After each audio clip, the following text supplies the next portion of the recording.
मेरे उस्ताद के सर पे भी थी 295, मेरे सर पे दो है, 295 ए, 295 सी। और इसे पागल को ये नहीं पता कि 295 सी है क्या। ये सिर्फ लोग कह रहे हैं कि इसे नहीं पता, इसे सारा कुछ पता है।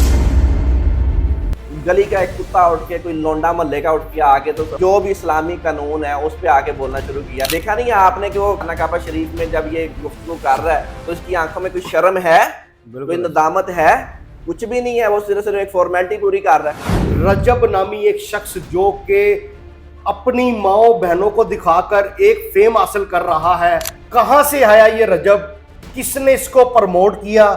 कौन है इसके पीछे? कहता ना कि मैं अहले तशरीह हूँ। अहले तशरीह हज़रात इस बात का नोटिस लें कि अहले तशरीह है कि नहीं है। यार ये सजा तो ये भुगतेगा जो हमारे दिलों को उसने छलनी किया। उसका जिम्मेदार कौन है?